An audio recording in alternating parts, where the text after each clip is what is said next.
Hello everyone, I am Dr. Chirag Bansal and today I am back with yet another video in which I am going to explain you how to revise notes.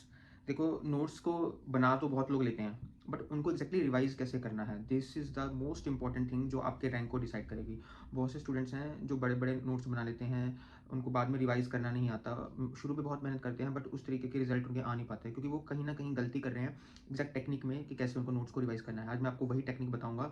हो सकता है कि इससे आपका जो एक missing gap है आपकी प्रेपरेशन में वो कंप्लीट हो जाए और आप बहुत अच्छे तरीके से अपने नोट्स बना के उनको रिवाइज भी कर पाओ और रैंक स्कोर कर पाओ। So let's get started. सबसे पहले एक्टिव स्टडी और पैसिव स्टडी में आपको फ़र्क समझना होगा कि एक्टिव स्टडी क्या होती है और पैसिव स्टडी क्या होती है। देखो बहुत से स्टूडेंट्स हैं जो दिन रात पढ़ते हैं बट फिर भी आपने सुना होगा वो कहते हुए यार मेरा रिजल्ट तो तब भी नहीं आता है, मेरा रैंक तो आता नहीं, वो तो सिर्फ 2 घंटे पढ़ता है तब भी उसके मार्क्स मेरे से अच्छे आते हैं। तो क्या डिफरेंस है उन स्टूडेंट्स की अप्रोच में, वो हमें थोड़ा समझना पड़ेगा। एक होती है एक्टिव स्टडी, जब आप एक्टिवली अपने दिमाग को जो पढ़ रहे हो उसमें इन्वॉल्व कर रहे हो। एक्टिवली इन्वॉल्व करने का क्या मतलब है, मान लो कि आप कोई भी टॉपिक पढ़ रहे हो, आप सपोज करो कार्डियोवैस्कुलर सिस्टम में एरिथमियास पढ़ रहे हो, तो आप पहले खुद से सोचोगे कि आपको बेसिक नॉलेज क्या है एरिथमियास के बारे में, आपको कितना आता है। उसके बाद शुरू करने से पहले आपने अपने आप को असेस किया, फिर आपको पता है मेरे को ये नहीं पता, मुझे एरिथमिया की मैनेजमेंट के ड्रग्स नहीं पता, मुझे क्लासिफिकेशन नहीं पता, मुझे ये नहीं पता कि फर्स्ट लाइन ऑफ मैनेजमेंट क्या है और ब्रॉड एंटी एरिथमिक ड्रग्स कौन से हैं, ये सब मुझे नहीं आता। ठीक है, इसके बाद जब आप पढ़ोगे आपको जो चीज़ें नहीं आती उन पे आपका 2 गुना ज़्यादा ध्यान जाएगा और फिर आप उसको हमेशा के लिए याद भी रखोगे। उसके काफ़ी सारे तरीके हैं, जैसे कि मैं आपको बताता हूँ। सबसे पहले आपको एक्टिव रिकॉल करना है। एक्टिव रिकॉल का क्या मतलब हुआ कि आपको क्या क्या नहीं आता, आपको उसको याद करने की कोशिश करें। यार मैंने लास्ट टाइम 2 महीने पहले पढ़ा था, मुझे अभी तक याद नहीं आया। Then you read it.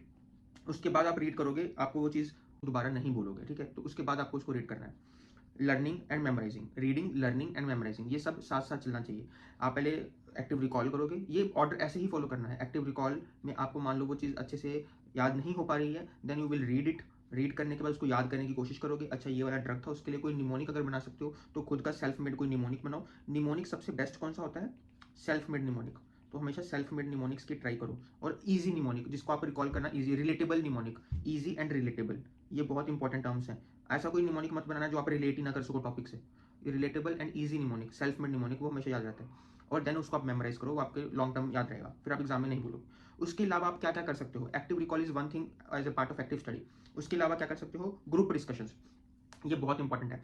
अब आप अपने फ्रेंड्स के साथ गॉसिप बहुत करते हो, उसने ये वाली टी शर्ट पहनी थी, वो मूवी में ये हुआ था, उसके घर में ये चल रहा है, उसके इतने मार्क्स आए, ये दिस इज ऑल गॉसिप। इससे बेटर है आप उसके टॉपिक की ग्रुप डिस्कशन करो। बहुत से ऐसे स्टूडेंट्स हैं जिनके स्टडी पार्टनर होते हैं।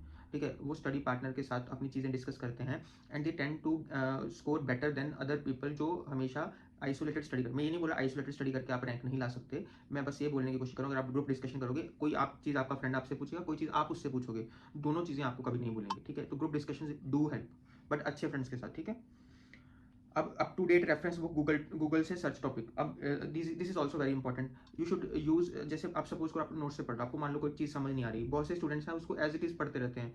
यार अगर आपके दिमाग में उसके आसपास कोई क्यूरी उठ रही है तो वो किसी रीज़न से उठ रही है, तो अपने दिमाग को वहाँ शांत ना करो, उसको उठने दो, उसको बढ़ावा दो, इनफैक्ट उस चीज़ को सर्च करो। अप टू डेट में जाके सर्च कर सकते हो, तुम्हें बहुत से उसके रिसेंट जो भी अपडेट्स हैं वो भी मिल जाएंगी, उसका मैनेजमेंट क्या है, उसके लिए और कौन कौन सी ड्रग्स हैं, सब कुछ तुम्हें एक साथ वहाँ पे मिल जाएगा। गूगल पे सर्च कर लो, गूगल तो सबके पास होता है, उस पर सर्च कर लो, कोई रेफरेंस बुक है अपने आईपैड में रखी हुई है, उस बुक का रेफरेंस ले लो। ऐसे करके पढ़ाई करोगे तो बहुत ज़्यादा चांसेस हैं कि वो टॉपिक आपको दोबारा कभी ना भूले। ठीक है, इसके अलावा अब चलो मान लो मैंने एक्टिव रिकॉल करके रीड किया, लर्न किया, मेमोराइज किया, ग्रुप डिस्कशन भी कर ली, मैंने reference books up to date Google इनसे भी इन्फॉर्मेशन गैदर करके अपना टॉपिक को क्लियर करने की कोशिश की, तब भी मेरा स्कोर कम आ रहा है। उसका मतलब क्या है कि आप एमसीक्यू प्रैक्टिस अच्छे से नहीं कर रहे हो। तो MCQ practice should be adequate.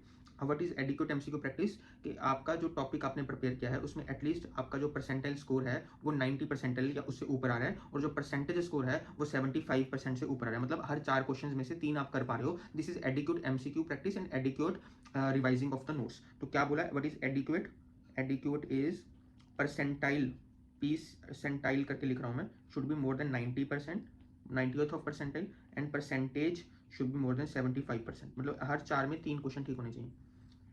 अच्छा, अब ये जब तुम एक्टिव स्टडी करोगे, हो सकता है तुम्हारा डेली टारगेट अचीव ना हो, तुम सोच के बैठे हो यार आज तो मैं पूरा कार्डियोवैस्कुलर सिस्टम खत्म कर दूंगा, हो सकता है वो ना कर पाओ, पर इट्स स्टिल वर्थ इट। तुम ये वाली स्टडी करोगे, लॉन्ग टर्म मेमोरी में जाएगी एंड तुम्हें लंबे टाइम तक याद रहेगा एंड तुम्हें दोबारा पढ़ते वक्त बहुत ईजी लगेगा। तो टाइम लगने दो, कोई इशू नहीं है, अनलेस कि आप फाइनल ईयर में या इंटर्नशिप में आ चुके हो, तब हो सकता है वो इशू। उसके पहले अगर टाइम लग रहा है तो कोई बात नहीं, पर हम अच्छे से पढ़ेंगे। ठीक है, अच्छा, इसके अलावा need to keep recalling topics even at odd hours of the day like taking bath. अब ये चीज़ मैंने खेली, तुम सोचोगे कि सर ये क्या बता रहे हैं कि हम अब थोड़ा रिलैक्स भी ना करें, अब नहाते वक्त खाते वक्त भी हम ये सोचें। देखो मैं तुम्हें ये नहीं बोल रहा हमेशा किताब खोल के पढ़ाई होती है, नोट्स होते हैं, ये कहीं नहीं लिखा है।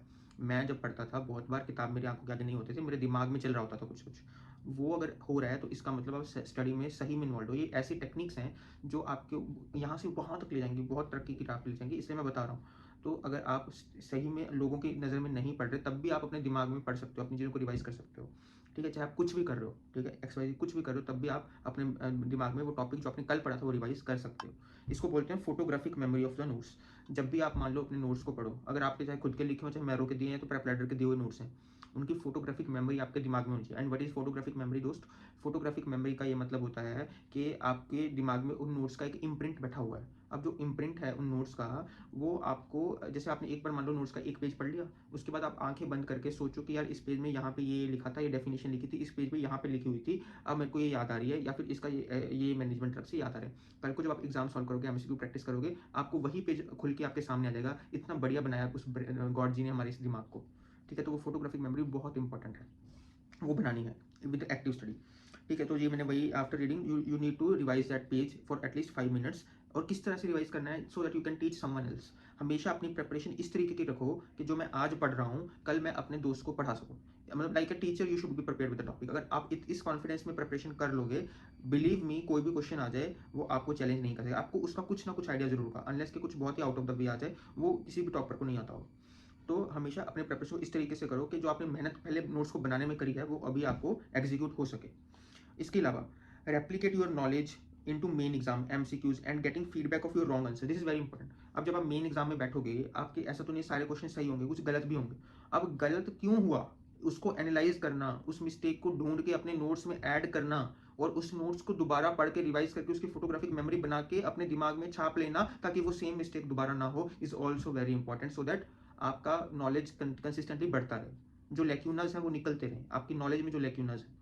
ये करते रहोगे, एक टाइम आ जाएगा कि आपको हर टॉपिक का आइडिया होगा, एक बहुत ही अच्छा रैंक, बहुत ही अच्छा कॉलेज आपकी वेट कर रहा होगा। यही करना है आपको, रॉन्ग आंसर्स को एनालाइज करना है एंड ऐड करना है अपने नोट्स में।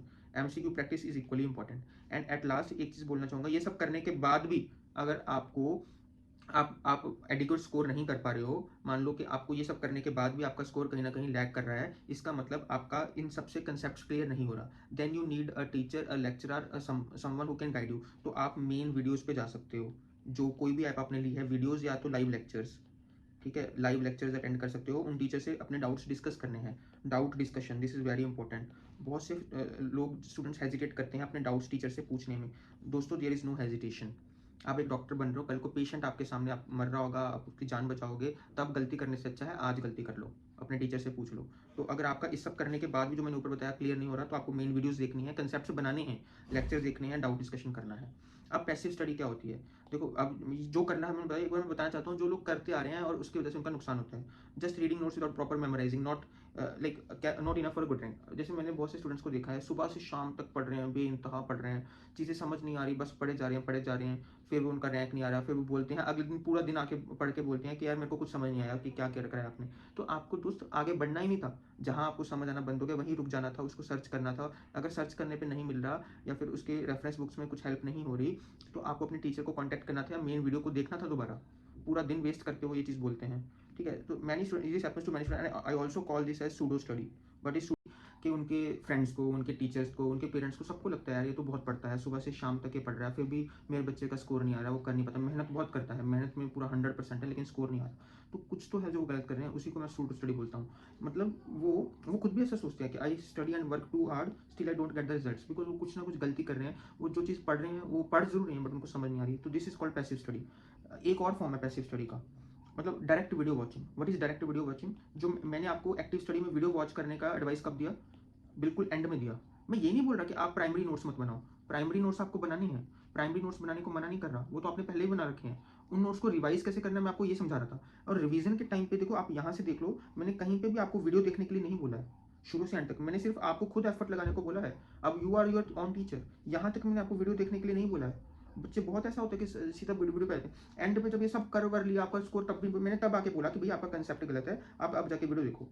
अब पैसिव स्टडी में क्या होता है, बच्चे ने एक बार नोट्स बना लिए, डैम्स में, मैरो में, भाटिया में, प्रेप लैडर में, पर फिर भी वो वहाँ पे तुमने समझा, टीचर से सीखा, या फिर जब तुमने मैरो की ऐप से देखा, उससे तुमने नोट्स बनाए, तो तुम्हें कुछ तो सीख लिया ना, आ गया ना तुम्हें। अब उसके बाद तुम नोट्स को पढ़ो, नहीं वो नोट्स नहीं पढ़ेंगे, वो डायरेक्ट वीडियो वॉच करेंगे, तो वो टीचर पे डिपेंड हो गए। This is called passive study. अभी वो खुद का दिमाग यूज नहीं कर रहे, बस टीचर बोले जा रहे हैं, वो सुने जा रहे हैं, टीचर बोले जा रहे हैं, वो सुने जा रहे हैं, अच्छा ये ऐसे होता है, वैसे होता है, वैसे। कब तक उन पर रिलाई करोगे? तुम्हें खुद टीचर बनना है, खुद ऐसा बनना है कि तुम किसी दूसरे को पढ़ा सको। तो this is also passive study. Direct video, direct jumping to video. मैंने वीडियो कब बोला? सब करने के बाद बोला। एक बार ये चेंज लेके आओ अपनी प्रिपरेशन में, हो सकता है कि तुम्हारा स्कोर बहुत इंप्रूव हो जाए। एंड लेट मी नो कि ये चेंज लाने से आपकी स्टडी में, आपकी नोट्स की रिवीजन में क्या चेंजेस है, आपको इससे फायदा हो या नहीं। And let me also know कि नेक्स्ट वीडियो आप कौन से टॉपिक पे चाहते हो। जल्दी नेक्स्ट वीडियो के साथ आऊँगा। आई होप ये वीडियो से आपका पढ़ाई के तरीके में कुछ ना कुछ हेल्प जरूर होगी। So my best wishes for all of you. And अभी INICET नवंबर आने वाला है, तो I am really looking forward कि आप बहुत अच्छा स्कोर करोगे। इस बार न्यूरो सर्जरी की भी 3 सीट्स हैं, तो let me know in comments कि कौन से ऐसे लोग हैं जो न्यूरो सर्जरी में इंटरेस्टेड हैं। And I will be more than happy to welcome at AIIMS Delhi neuro surgery, is really good branch अगर तुम उसके लिए पैशनेट हो। So looking forward to connect to you. And ये जो टेक्निक है इसको जरूर फॉलो करो। And I wish that you can achieve your dream and your dream institute and your dream branch. My best wishes for all.